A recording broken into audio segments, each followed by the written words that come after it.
Reuters news agency reports that more than 100,000 new infections were recorded on Wednesday. Information from the U.S. Centers for Disease Control and Prevention, or the CDC, shows that the 7-day average of new cases is near 90,000.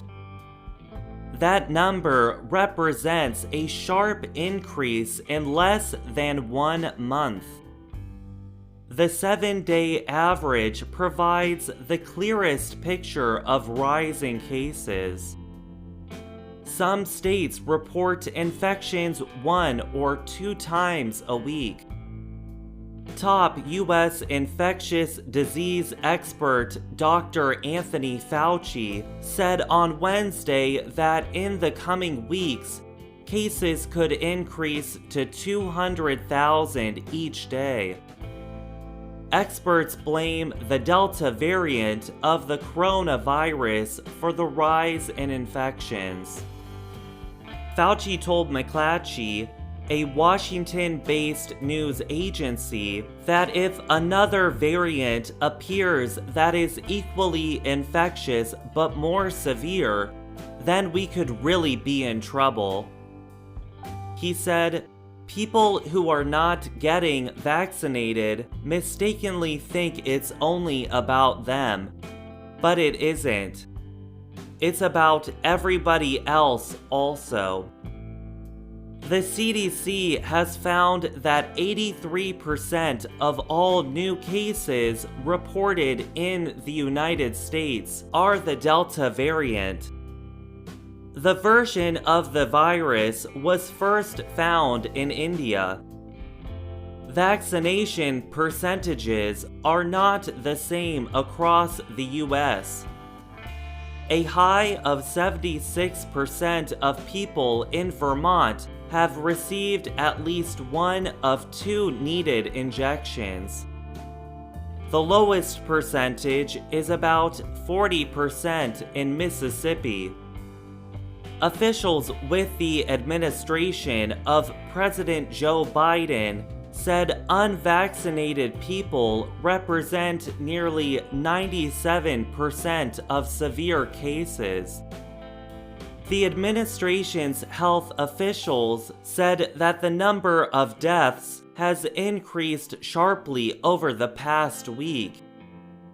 They report an average of 377 deaths per day.